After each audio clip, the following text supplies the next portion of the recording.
Assalamualaikum warahmatullahi wabarakatuh. Akkam nagayaa fayyaadha. Har'a viidiyoo biraatiin isin dhufe har'a buddeena dalagutti jira. Buddeena manatti waan salphaan godhani ruuza qabaa. Ruuza dhiqee sa'a lamaaf zafee lafa kaa'ee kunoo akka jirti. Eegas ammoo ootmiilii qabaa. Ootmiilii tanallee bishaan itti dabalee akkasii zafaa amma maraa akkanatti walitti naqee mashiina juusaan daakanitti naqaa. Ootmiilii fi ruuzallee walitti naqee eegas bishaan diqqishu itti dabala. Bishaan itti dabalee eegas walitti daakaa. Buddeena hedduu salphaadhaati. Eegas ammoo kaameraa qabaa. Kaameraa kana diqqoo bishaan walitti dabala. Eegas booda kaameraa kana eegaa ruuzaa fi ootmiilii walitti daakee kaameraallee itti naqee diqqishu daakaa. Akkana jira amma qadaadee haga sa'a lamaatiif haga inni bukaa'u lafa kaayaa akkanumatti qal'isee sa'a lamaaf lafa kaayaa.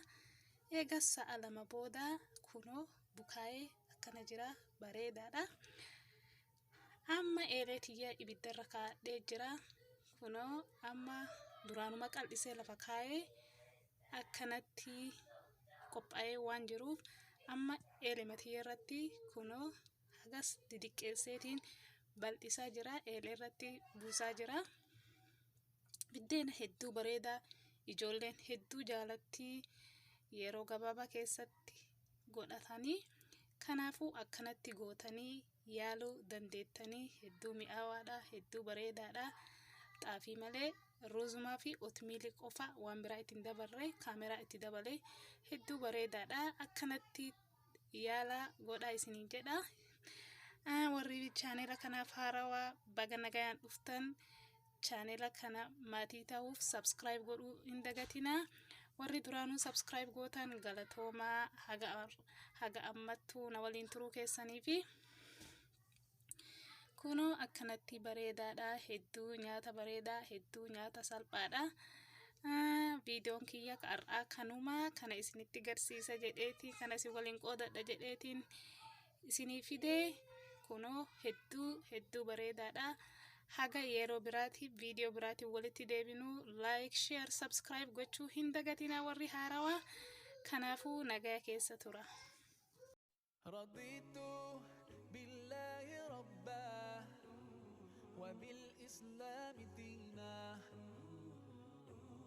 رضيت بالله ربا وبالإسلام دينا وبمحمد صلى الله عليه وسلم نبيا ورسولا